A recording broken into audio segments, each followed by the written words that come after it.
मतलब क्या बोलें इस मैच के बारे में। ऐसे मैचेस जब होते हैं ना तब आपको लगता है कि नहीं चलो यार ठीक है, ये क्रिकेट तो बहुत शानदार चल रहा है।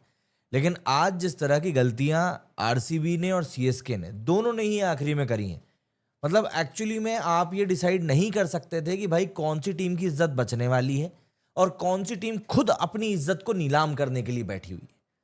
जहां एक तरफ आरसीबी कैचेस पे कैचेस छोड़ रही थी, तो चेन्नई वाले फुल टॉस पे फुल टॉस मिस कर रहे थे। आप ये नहीं कह सकते थे आखिरी 2 ओवरों तक भी, क्योंकि हेजलवुड नहीं खेल रहा था। तो जब आप आखिरी 2 ओवर में पहुंच जाते हो तब भी आप ये नहीं कह सकते थे पक्के तौर पर कि भैया ये मैच आरसीबी जीत रही है या ये मैच सीएसके जीत रही है। दोनों की तरफ ये मैच बराबर था, 50-50 चल रहा था। लेकिन आज जिस तरीके से ये मैच में हुआ है ना, मतलब वो कहते हैं ना कि ये काल चक्र जो होता है वो कभी ना कभी पूरा जरूर होता है। लास्ट ईयर जब आरसीबी चेन्नई को हराकर क्वालिफाई करी थी प्लेऑफ के लिए, तब भी कुछ ऐसे ही सिनेरियो था। आखिरी ओवर था, धोनी बैटिंग कर रहे थे, 12-15 कुछ रन चाहिए थे, यश दयाल बॉलिंग कर रहे थे। इस बार भी वही सिनेरियो था, बस बात यह हो गई कि इस बार कुछ चीजें अलग हो गई। धोनी हालांकि आउट हो गए, शिवम दुबे उनकी जगह पर आए, छक्का मार दिया, नो बॉल हो गई। उसके बाद 3 बॉलों में 6 रन सेव करने थे, लेकिन बंदे ने वो 6 रन सेव कर लिए। और फाइनली ये बात कहना ठीक रहेगा कि आरसीबी के अब आईपीएल में 16 पॉइंट्स हो चुके हैं। और जब से आईपीएल में 14 मैचेस का एक शेड्यूल हुआ है कि हर टीम 14 मैचेस खेलेगी, तो जब भी कोई टीम 16 पॉइंट्स अर्जित कर लेती है तो वो प्लेऑफ पक्के तौर पर खेलती है। मतलब ऐसा आज तक नहीं हुआ है कि किसी टीम के 16 पॉइंट्स हो गए हों और फिर उसके बाद में उस टीम ने प्लेऑफ ना खेला हो। ये बात है कि अभी आरसीबी के नाम के आगे क्यू लिखा हुआ नहीं आएगा क्वालिफाई वाला, लेकिन 16 पॉइंट्स हो जाने के बाद में इसकी पॉसिबिलिटी बहुत कम हो जाती है कि अब ये टीम क्वालिफायर नहीं खेलेगी। लेकिन यकीन मानिए इस मैच में आरसीबी बाल बाल ही बची है, और वो भी किसी और की गलतियों से नहीं बल्कि खुद की गलतियों से। जिस तरीके से आज इन लोगों ने कैचेस ड्रॉप किए, जिस तरीके से आज ये लोग पैनिक दिखा रहे थे, मतलब विराट कोहली जैसे क्रिकेटर ने बॉल मतलब कैच छोड़ दिया यार, बाउंड्री पर कैच छोड़ा तो छोड़ा, चौका चला गया। देखिए वो एक बात अलग है कि मतलब बड़े से बड़ा क्रिकेटर जो है वो भी कैच छोड़ सकता है, कोई भी ये चीज बोल सकता है, मैं इसको इसको कुछ नहीं बोल रहा। But still looking at the 10 situation, जिस सिचुएशन में ये मैच फंसा हुआ था, आपको वो कैच पकड़ने होते हैं। कैचेस विन मैचेस वाली जो बात है वो ऐसे ही नहीं कही जाती है, कुछ कारण है उसके पीछे जो कहा जाता है। और आज आरसीबी ने पूरी कोशिश कर ली थी कि भैया हम कैचेस इतने छोड़ेंगे कि भैया ये देखो ये कमेंट आया, लिटरली यही चीज हुई है। मतलब आज आरसीबी ने इतने कैचेस छोड़े थे ना कि ऐसा लग रहा था कि यार ये लोग गलती से जीत ना जाए। लेकिन धोनी की टीम सीएसके, वो इस साल बिल्कुल सोच कर आए हुए हैं कि भैया हमको माता के नाम पर भंडारा चलाना है और सबको पॉइंट्स बांटना है। इसीलिए उन्होंने भले ही आखिरी ओवर तक लेकर गए, लेकिन उन्होंने जीत का सहरा जो था वो आरसीबी को दे दिया कि लो भैया तुम जीत लो। क्योंकि ये मैच सीएसके का हो चुका था, ड्यू गिर रही थी, बॉल गीली हो गई थी, बॉल जा नहीं पा रही थी। लेकिन उसके बावजूद भी जिस तरीके से आरसीबी ने ये मैच निकाला है, मतलब मैं तारीफ नहीं कर सकता आरसीबी की, क्योंकि उन लोगों ने बहुत घटिया खेल दिखाया। बॉल चेंज हुई, उसके बाद स्लोअर डिलीवरी गई तो लुग्नी नडीजी ने भी वहां पर विकेट निकाल ली, वरना तो सीएसके बिल्कुल वन साइडेड रोल की तरह आगे बढ़ रही थी। ठीक है आरसीबी ने कोशिश करी, सब किया, लेकिन ये मैच एक्चुअली में सीएसके का हो चुका था। और वो भी हुआ था सिर्फ और सिर्फ इसलिए क्योंकि आरसीबी ने इतनी घटिया फील्डिंग करी थी, घटिया। यार रविंद्र जडेजा कितने मौके दिए गए यार उस बल्लेबाज को। भाई आज वो चौथे नंबर पर बैटिंग करने आया था तो तुमने उसको पूरी ही इज्जत दे दी कि आओ भैया हमें ही लूट लो तुम। मतलब एक कैच छूटता है, 2 कैच छूटते हैं, अबे तुम तो छोड़े ही जा रहे हो, कैचेस पे कैचेस ही छोड़े जा रहे हो। इस बार आरसीबी एक अलग टीम के तौर पर दिखाई दे रही है, लेकिन चेन्नई इस बार के आईपीएल में इतने ज्यादा कैचेस छोड़कर आ रही है ना, मतलब उसको देखकर हर कोई यही कह रहा है कि इस बार तो चेन्नई चैरिटी करने निकली। चाहे वो पॉइंट्स के मामले में हो, चाहे वो कैचेस के मामले में हो, सिर्फ और सिर्फ चैरिटी करने के लिए निकली हुई है टीम। और ये जो चैरिटी है, और मतलब सीएसके वालों को देखकर ऐसा लग भी नहीं रहा है कि उनको 1% भी ये चीज फील हो रही है कि ये चीज उनके साथ गलत है। क्योंकि वो लोग तो बोल रहे हैं चलने दो जी, चंगा सी क्या दिक्कत है, चलने दो। लेकिन आरसीबी ने भी पूरी कोशिश करी कि नहीं यार चेन्नई एक मैच तो जीत ले, कब से मतलब मैचेस ही नहीं जीते हैं ये लोग, कब से मैचेस नहीं जीते। तो उन्होंने ही पूरी कोशिश करी कि नहीं यार हम तुमको पूरा चांस दे रहे हैं, तुम तो पूरा धक्का मार लो। लेकिन बस दोनों एक दूसरे को जिताने में लगे हुए थे। वो आखिरी में हुआ ये कि आरसीबी मैच जीती, ऐसा हुआ। मतलब यश दयाल की ना आज बिल्कुल गुग्गे हो गए थे। ये जो ये कमेंट है ना यहाँ पे, आकाश का जो कमेंट दिख रहा है नीचे, यश दयाल का भी बिल्कुल वैसे ही था। बट बस बात वो है कि उसको थोड़ा सा एक्सपीरियंस हो चुका है सिचुएशन का, क्योंकि अधिकतर ऐसी सिचुएशन में उसको ही बॉलिंग दे दी जाती है। तो बंदे ने आखिरी की 3 बॉलें जो थी, जिनमें से कि एक फ्री हिट थी, ओवर निकाल लिया। वरना भाई आज आरसीबी अगर हारती ना, तो मतलब क्या बोलूं मैं बहुत ही घटिया तरीके से मैच हुआ है यार। मोहम्मद राशिद ने लिखा है, नहीं भाई अगर आरसीबी वाला मैच हार जाता ना तो बहुत मुश्किल आगे चलकर होता है। अरे वो आगे पीछे की बात छोड़ दो, लेकिन आज के मैच में ये लोग खेल कितना घटिया रहे थे। मतलब गली मोहल्ले में भी ऐसे नहीं खेलते हैं भाई लोग इतने घटिया तरीके से, इतने घटिया तरीके से आज ये लोग मतलब कैच छोड़ रहे थे, फील्ड मिस कर रहे थे। भाई बॉल गीली हो रही है, समझ में आ रहा है, लेकिन उसके बाद भी तुम ऐसा खेलने के लिए कर रहे हो। क्या दिखाता है ये चीज, क्या शो करता है ये चीज। खैर चलो छोड़ो, अब जो हुआ सो हुआ। मैच में आखिरी में मतलब मुद्दे की लाइन जो है नीचे की, वो यही आएगी कि भैया आरसीबी ने चेन्नई को हरा दिया है। रोमारियो शेफर्ड के बारे में क्या कहोगे यार? उस बंदे ने तो आखिरी में मैच पलट दिया। मतलब इनका स्कोर कुछ भी नहीं था। आई थिंक 18th ओवर के बाद में इनका स्कोर कुछ 150s में समथिंग था। अगर मैं भूल रहा हूं इसका स्कोर क्या था एग्जैक्टली, मैं आपको बताता। हाँ, इनका 18 ओवर के बाद में इनका स्कोर 159 पे 5 था, 159 पे 5। और उसके बाद में इन लोगों ने जो ये स्कोर अटेन किया 213 का, उसमें एक बहुत बड़ा कंट्रीब्यूशन जो है वो कहीं ना कहीं रोमारियो शेफर्ड का है। बंदे ने इतनी तेज हाफ सेंचुरी मारी है कि क्या बताएं। 14 बॉलों में उस बंदे ने हाफ सेंचुरी ठोकी है, 14 बॉलों में। भाई ये चीज मतलब मायने रखती है यार कि आपने क्या बैटिंग करके दिखाई है आज। मतलब रोमारियो शेफर्ड जो था एक्चुअली में, मुझे ऐसा लगता है सीएसके के लिए और खासतौर पे खलील अहमद के लिए तो आउट ऑफ कोर्स आ गया। ये लोग टिम डेविड के लिए आए थे कि यार नहीं, टिम डेविड को हमको रोकना है, टिम डेविड के लिए हमें प्लानिंग वगैरह करनी है, सब चीजें करना है। बट इवेंचुअली रोमारियो शेफर्ड ने बताया कि भैया हमको तुम इतना बेइज्जत नहीं कर सकते। रोमारियो शेफर्ड ने आज मतलब भूत बना के रख दिया भाई आखिरी के ओवरों में। 14 बॉलों में 53 रन, 4 चौके, 6 छक्के, स्ट्राइक रेट 378 का, 378। हम 150-200 पे बोलते हैं बैट्समैन ने अच्छा खेला, और बंदे ने 378 का स्ट्राइक रेट यहां पर मेंटेन किया। धूल उड़ा दी भाई। इनके बॉलर्स के फिगर देखो आप। खलील अहमद 3 ओवर में 65 रन, वो तो शुक्र मनाओ कि इसको चौथा ओवर नहीं मिला, वरना ये आईपीएल के इतिहास का सबसे महंगा पिटने वाला बॉलर बनता। 76 से अभी हाईएस्ट जोफ्रा आर्चर का। दूसरे नंबर पर आई थिंक शार्दुल ठाकुर है, नहीं मोहित, शार्दुल ठाकुर या मोहित शर्मा, इन दोनों में से कोई एक है। और इस बंदे ने दिए 3 ओवर में 65 रन। इकोनॉमी थी 21.7 की, 21.7। मतलब ये मैं किसी वीडियो गेम की बात नहीं कर रहा हूं। खलील अहमद लिटरली आज इतना पटा है, और वो भी तब जब ये लास्ट मैच में विराट को बाउंसर मारने के बाद में उसके सामने हीरोगिरी दिखा रहा था। विराट ने तो शुरुआत में पेला, वो तो पेला ही। बाद में रोमारियो शेफर्ड ने तो आकर बिल्कुल गन्ने का जूस निकाल दिया। 33 रन मारे थे इसके ओवर में, 33। इस सीजन का अभी तक का सबसे महंगा ओवर गया इस बंदे का। और फिर उसके बाद बोलते हैं ये लोग कि भैया हमारी कोई इज्जत नहीं करता। अबे यार मतलब तुम इतनी घटिया बॉलिंग करोगे तो कहां से ही कोई तुम्हारी इज्जत कर लेगा। अच्छा, और सिर्फ ये नहीं, इसके अलावा सैम करन जो था उसने भी 3 ओवर में 34 रन दिए।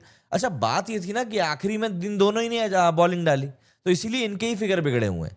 आप अंशुल की बात कर लो, नूर अहमद की बात कर लो, जडेजा की बात कर लो, इवन पथिराना की भी बात कर लो, सबके फिगर ओके हैं। लेकिन ये खलील अहमद और सैम करन के जो फिगर हैं ये बहुत बुरी तरीके से बिगड़ गए। अच्छा, इनके अलावा आज कोहली ने भी एक अलग ही लेवल की बैटिंग दिखाई। अभी लास्ट मैच में हमने देखा था कि कैसे रोहित शर्मा जो थे वो 9 चौके मारकर गए थे, हाफ सेंचुरी मारकर, और बंदे ने वहां पर एक भी सिक्सर नहीं मांग रहा था। अगर आपने मेरा लाइव देखा तो मैंने उसमें बोला भी था कि ऐसा मतलब बहुत रेयर होता है कि यार रोहित शर्मा कोई हाफ सेंचुरी मारे और उसमें एक भी छक्का ना हो। लेकिन आज कोहली ने तो बिल्कुल यहां पर मोड ही चेंज कर दिया। बंदे ने 33 बॉल्स में 62 रन स्कोर किए, 5 चौके मारे, 5 छक्के मारे, 5 चौके और 5 छक्के मारे, 187 का स्ट्राइक रेट रहा।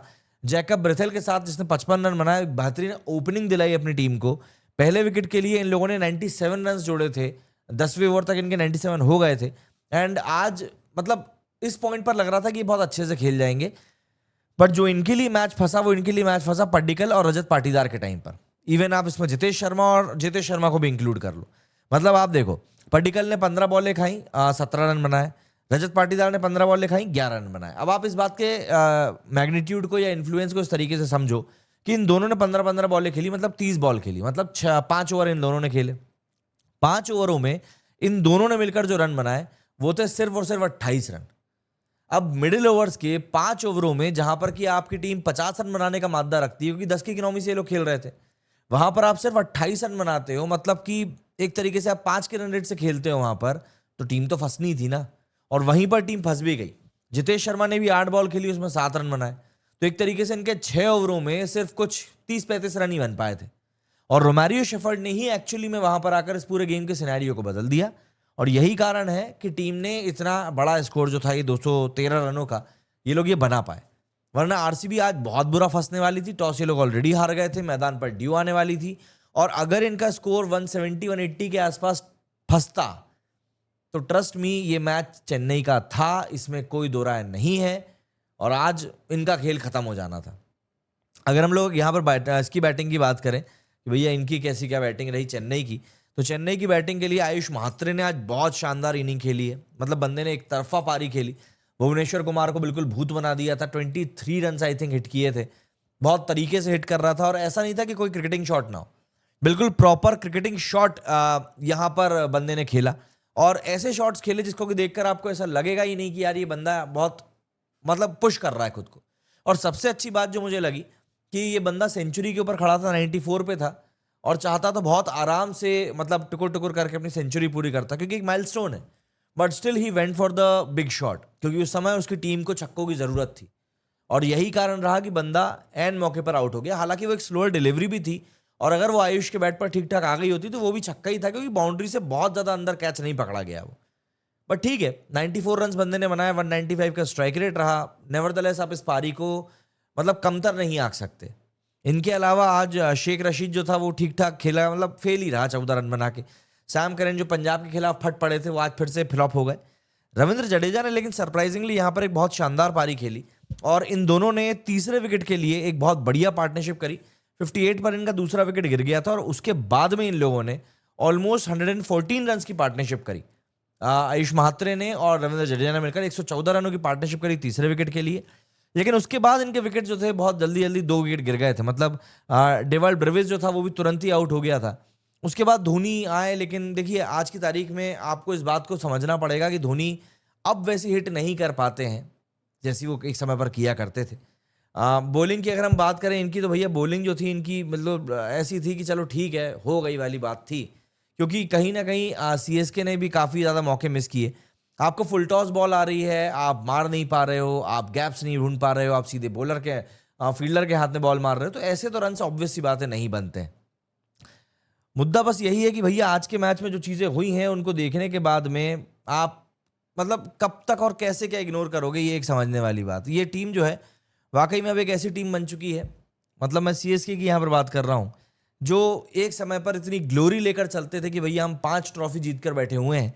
लेकिन अगर कोई लॉकडाउन का बच्चा उनको इस समय पर देखेगा कि भैया इनने क्या किया है इस वाले सीजन में या पिछले सीजन में इन लोगों ने क्या किया, कोई लॉकडाउन का बच्चा आकर देखेगा तो वो लिटरली सवाल करेगा कि भाई आप कैसे बोल सकते हो कि यार ये टीम जो है इतना अच्छा इतना शानदार खेलती है। मतलब इनको तो देखकर लग ही नहीं रहा है कि ये लोग कुछ कर रहे हैं। आप सोचो इस समय इन लोगों की ये हालत हो चुकी है, ये गत हो चुकी है। बट ठीक है, अब क्या करो भाई, जो है सो है वाली बात है। लेकिन हाँ, आरसीबी ने इस मैच को 2 रनों से जीत लिया है, 2 रनों की मार्जिन में। जानता हूँ कई लोगों को सुनकर लगेगा कि यार ये क्या घटिया सी मार्जिन है, लेकिन देखिए भैया जब आखिरी में आपके नाम के आगे जीत लिखा होता है ना कि भैया विनर जो है इस मैच के ये फला टीम है, तो भैया सिर्फ वही चीज़ मैटर करती है और दूसरी चीज़ मैटर नहीं करती है। थोड़ा सा टेबल की तरफ चलते हैं और देखते हैं भैया अब टेबल का क्या हालचाल है इस मैच के बाद में। तो ये आरसीबी एक बार फिर से टॉप पर बैठ गई है जाकर। 11 मैचों में अब इनके 16 पॉइंट्स हो चुके हैं, और 4 जो इनके जीते हैं आखिरी के 4 मैचेस इन लोगों ने जीत के आए, तो बहुत बढ़िया मोमेंटम भी इनका इस समय चल रहा है। नेट रन रेट जरूर इनका कम है, लेकिन पॉइंट्स इतने अच्छे हो चुके हैं, जीत इतनी बेहतरीन हो चुकी है कि बिल्कुल टेबल टॉप पर बैठे हुए हैं 11 मैचेस के बाद में। एंड जैसा कि मैंने आपको बताया 16 पॉइंट्स इनके हो चुके हैं, तो ऑब्वियस सी बात है प्ले ऑफ खेलना इनका मतलब ऑलमोस्ट कन्फर्म है। आप ये इस बात को आप बिल्कुल लिख लीजिए कि ये प्ले ऑफ तो पक्का खेल ही रहे हैं।